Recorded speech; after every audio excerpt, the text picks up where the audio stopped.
तो जाना भी कहीं नहीं है और सफर भी रोज का है। तो ये लाइन मैंने पढ़ी थी एक सरकारी बस में, ट्रक की भी हाथ में आ गई फटके। तुलसी राम जी की दुकान, वो बैठे हैं सामने, बड़े बड़े बाल हैं इनके। इतनी सारी चाय अच्छी बनाता है ना, इसलिए इसको आगे निकल जाने देते हैं जिससे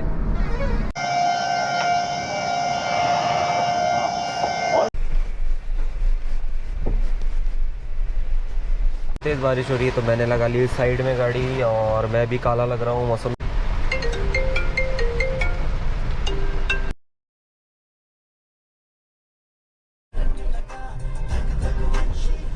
तो जाना भी कहीं नहीं है और सफर भी रोज का है। तो ये लाइन मैंने पढ़ी थी एक सरकारी बस में, एक कंडक्टर ने बोला, मतलब कंडक्टर लिखा हुआ था कि कंडक्टर क्या सोचता है कि बोले जाना भी कहीं नहीं है और सफर भी रोज का है। तो इसी तरह हमें भी जाना कहीं नहीं है और सफर भी रोज का है। और स्वागत है आपका मेरे चैनल में फिर से न्यू व्लॉग में, जिसमें हम बांटेंगे थोड़ा सा एक्सपीरियंस और करेंगे थोड़ी सी प्लानिंग अपने न्यू राइड। अब आप शायद देख पा रहे होंगे, देखो ट्रक की भी हाथ में आ गई फटके। गड्ढे नहीं है, इन्हें गड्ढे थोड़ी बोलते हैं, इन्हें तो खाइयां बोलते हैं यार। ये इधर ये खाई है, आगे एक कुआं है, ये देखो टेढ़ा हो गया।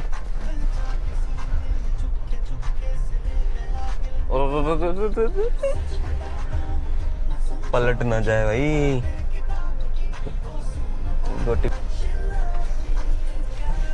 ओके, ये देखो अब ट्रैक्टर तो निकल ही जाएगा, पर हम लोग कैसे पॉसिबल है।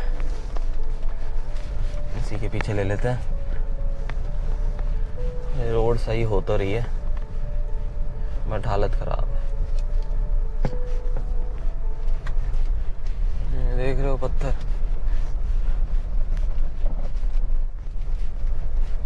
चलो आज तो फिर भी बच गए।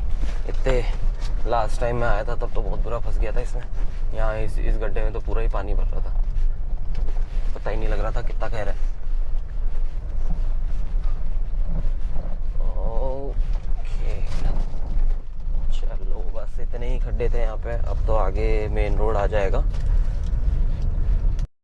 तो निकल आए हैं हाईवे पे।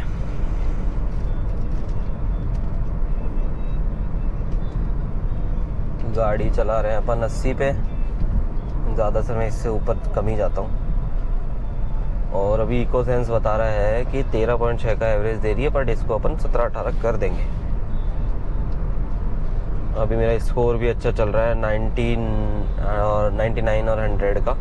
इसमें जो महिंद्रा की है XUV है, इसमें क्या है, इको सेंस का एक सिस्टम दे रखा है जिसमें क्लच, ब्रेक, एक्सेलरेट और स्पीड, इन 4 चीज़ों का कॉम्बिनेशन बताता है। और इससे आपका स्कोर बताता है कि आप गाड़ी को कितने अच्छे से हैंडल कर रहे हो और कितना आराम से आप चला रहे हो। तो मेरा 99 100 ही रहता है हमेशा दोनों में। इंस्टेंट स्कोर तो 100 आ रहा है और एवरेज स्कोर 99 है, मतलब एवरेज स्कोर मेरा 99 ही चलता है कभी भी। तो मैं गाड़ी को बेचारी को कभी तकलीफ नहीं देता इतना कि मैं इसको 2,500-3 हज़ार RPM पे खींच के भगाऊँ। नहीं, मेरा 2000 से नीचे ही रहती है RPM इंजन का। भाग के कहाँ जाना है, बाइक राइड करनी, यहीं इसी से ही गेम हो गया। तो ये सोचने वाला विषय है। अच्छा, तो जिस टॉपिक के लिए आज हमने ये व्लॉग स्टार्ट किया था वो था कि एक तो एक्सपीरियंस, अगर आप लोग मनाली देहरादून जाते हैं तो आपको किन चीज़ों का ध्यान रखना है। सबसे पहले तो अपनी बाइक पूरी ठीक करा लेना। छोटी मोटी कोई बाई चांस भी कोई छोटी मोटी चीज़ें दिख रही हो ना, तो उन सबको ठीक करा लेना। क्योंकि मेरे साथ ऐसा हुआ था, उत्तराखंड में मेरी बाइक थी 200 NS, जिसका पीछे का ब्रेक का जो प्रेशर पंप होता है, ऑयल प्रेशर पंप जो होता है ब्रेक का, वो लीक कर गया था। मैंने एक बंदे को वहाँ दिखाया, बोला कर दूंगा मैं ठीक, और उसने 900 रुपये मांगे मुझसे। मैंने कहा तू 900 ले ले पर काम कर दे मेरा। उसने ब्रेक खोला और उसके बाद वो ब्रेक उससे बना ही नहीं, प्रेशर क्रिएट ही नहीं कर पाया वो उस पंप से। उसने खूब उसमें मेहनत कर ली, 1-1.5 घंटा ख़राब कर दिया। ये मेरे साथ हुआ था उत्तराखंड में, श्रीनगर से भी पहले। तो वेट 1 मिनट, यहाँ से गाड़ी निकालने पहले थोड़ा, ज़्यादा हालत ख़राब है और बहुत ज़्यादा भर गया है अब तो, जाम ही जाम। क्योंकि पुलियाएँ बन रही हैं सब जगह। तो फिर से दोबारा हरी भरी एक हाईवे पे आ गए हैं पूरा।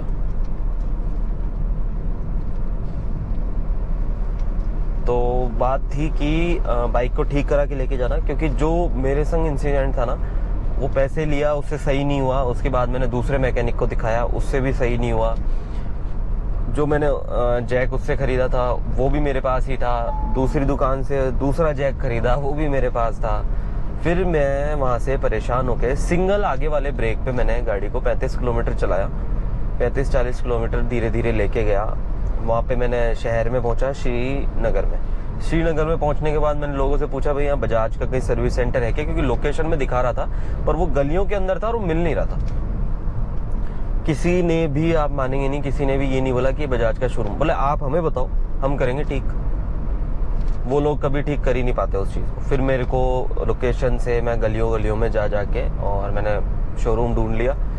वहाँ पे गया सर्विस सेंटर पे, मैंने वहाँ जाके दिक्कत बताई। वो भैया बहुत बढ़िया थे। उस वक्त मेरे पास कोई व्लॉग इसलिए नहीं है क्योंकि मैं गोप्रो वगैरह यूज़ नहीं करता था उस टाइम। मैं सिर्फ दिमाग के पीस के लिए जाता था घूमने। तो उनने मेरी प्रॉब्लम देखी, सुनी और उसके बाद बोला आप अंदर बैठो और आराम से पानी पियो, इसको मैं ठीक करा दूँगा। उनका लड़का आया, मैकेनिक आया, और उसने कुछ 5 मिनट या 10 minute max to max oil डाले थे। उसने ब्रेक सही करके दे दिया। बोला अब आप कभी भी जाओ, कभी ख़राब नहीं होगा ये। मैंने ओके कर दिया इसको। और जब मैंने पैसे दिए तो उन्होंने पैसे भी नहीं लिए मेरे से।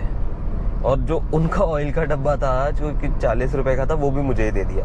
बोले नहीं आपसे पैसे नहीं लेंगे हम। वो मेरठ के थे वैसे रहने वाले।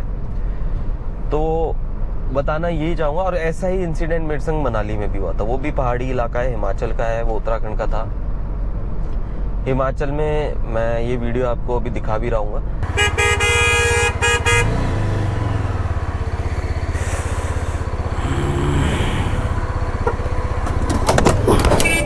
कि गाड़ी जो सामने से आ रही है वो रोक सकती थी और उसको दूसरी साइड काफ़ी जगह थी, पर उसने जानबूझ के मेरी बाइक में ठोक दिया। चलो हमारे लगी नहीं इतनी, है ना, पर वहाँ के जो लोग थे उनमें से किसी ने भी ये नहीं कहा उसको कि भाई तेरे को ध्यान देना चाहिए था, तुझे ध्यान से चलाना चाहिए था। क्योंकि टूरिस्ट तो हम ही लोग हैं भाई, आप लोग तो वहीं रह रहे हो, नॉर्मल सी बात है, आप लोगों की ही चलेगी, पर टूरिस्ट हम लोग हैं। तो उन लोगों को ये ध्यान रखना चाहिए था कि भाई कोई बाइक से साइड में खड़ा है तो मैं बचा के निकालूं। उसने ब्रेक मारे जानबूझ के बर्फ में, जबकि ब्रेक मारने की कोई जरूरत नहीं थी। चाहता तो वो थोड़ा सा दबा के उधर दूसरी साइड और सीधे ले जाता, नहीं, उसने ठोक दी। उसके बाद ना पुलिस ने उसको कुछ कहा ना वहाँ के लोगों ने। अगर यही किस्सा राजस्थान में हो जाता है टूरिस्टों में, तो मैंने खुद ने देखा, वो जो बदमाशी करेगा उसको कूट दिया जाता है। और यहाँ टूरिस्टों की राजस्थान में इज्जत की जाती है कि भाई आप आए हो तो उनकी इज्जत करो, रेस्पेक्ट करो, क्योंकि वो लोग आपको काम भी दे रहे हैं, पैसा दे रहे हैं। तो ये चीज़ मेरे को उन इलाकों में अच्छी नहीं लगी। पहले भी मेरे साथ लद्दाख भी गया था, तब भी मेरे संग एक इंसिडेंट हुआ था।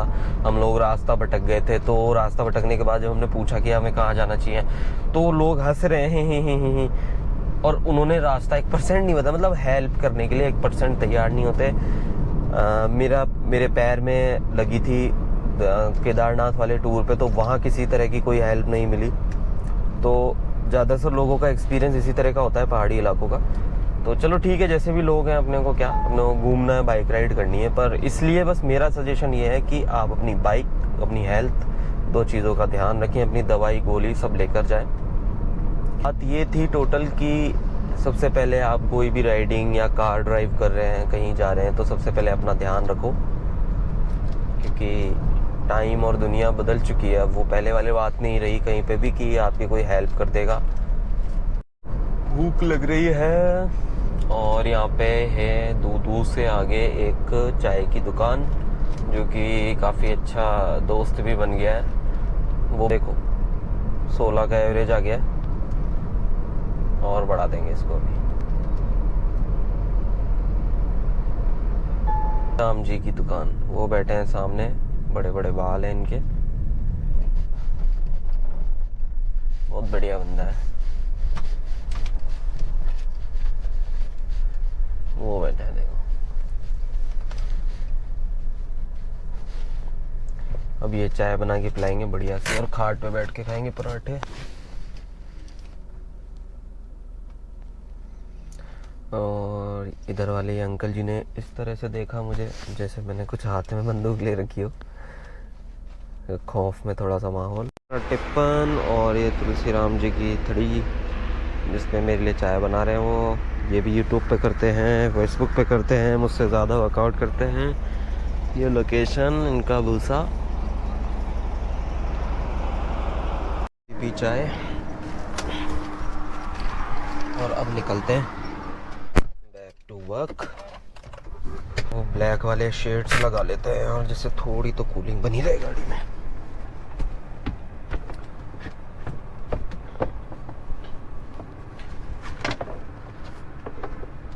कुछ बोलते हैं कि ये इनलीगल है, नहीं लगाने चाहिए, चालान कटते हैं, और जिससे लिया था वो बोलते हैं लगा सकते हो। तो क्या करें क्या ना करें, फिलहाल तो लगा ही लेते हैं। धूप से और रोशनी जितना कम आएगी उतनी ही जल्दी गाड़ी। सबसे अच्छी बात इस गाड़ी की है, जैसे ही आप रोकोगे, गियर निकाला, क्लच छोड़ा, गाड़ी बंद हो जाती है, और जैसे ही आप क्लच दबाओ गाड़ी स्टार्ट हो जाती है। मोबाइल ले लिया है, पैसे उसको दे दिए हैं।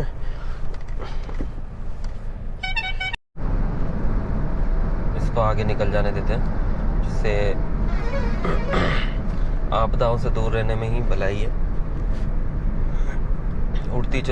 उड़ती हुई आपदा है ये। और ये हाफ टी शर्ट में यार बाइक राइड कैसे कर लेते हैं यार।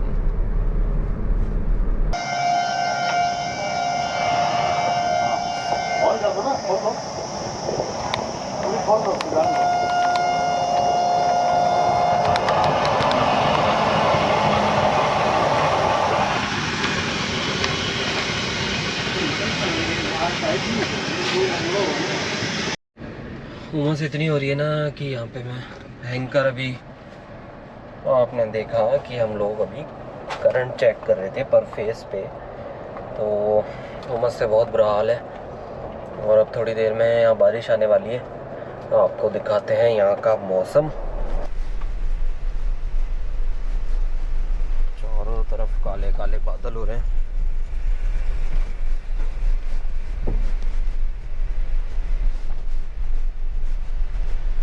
ये है अपनी मकराना वाला रोड है, ये जो मकराना जाता है। और आप सामने व्यू देखो यार, मतलब एक नंबर लग रहा है बाकी से। पूरे काले काले बादल, पर बरस क्यों नहीं रहे हैं ये लोग। हो गई है। और मुझे यहाँ से ना अगर गौर से आप देखोगे तो बरसात गिरते हुए दिखेगी, मतलब जैसे पानी गिरता हुआ दिख रहा है वो सामने ऊपर से।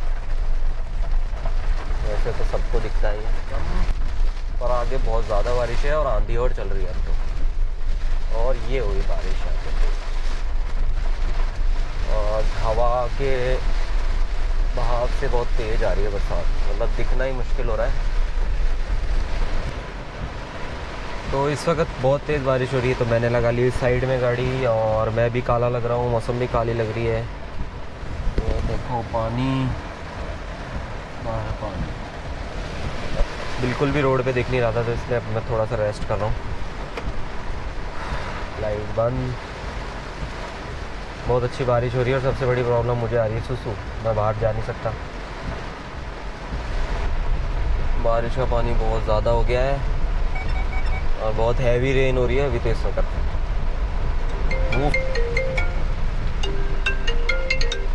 हेलो, मैं कह रहा हूँ जो मटेरियल आपको यूज़ आ रहा है ना वो तो आप साइड में रख दो, और जो ख़राब है, जो नहीं आ रहा, वो आपको उतार लेने दो। क्या कर रहा है? अगर सारा माल यूज़ में आ रहा है तो सारा बगल वाली साइड पे रखवा दो लड़कों से कह के। हालत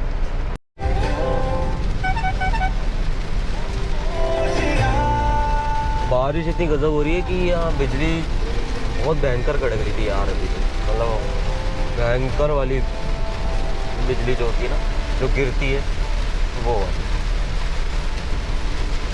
अभी एक और बार हुआ, इधर थोड़ा बादल खुला है।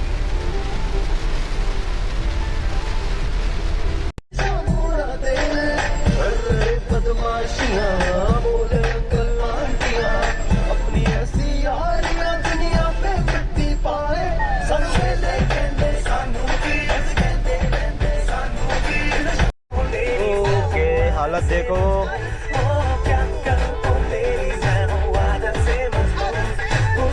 वो अच्छी बरसात हुई है।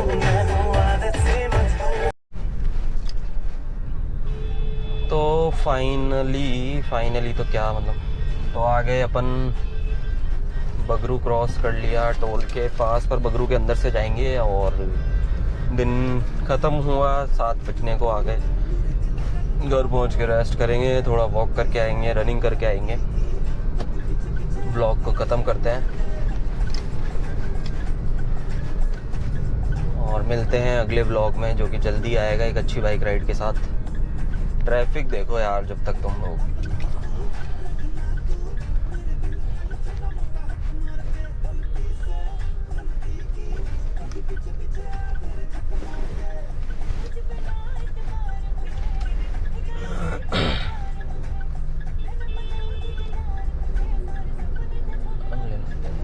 ले भाई, ले ले तू, ले ले भाई पहले।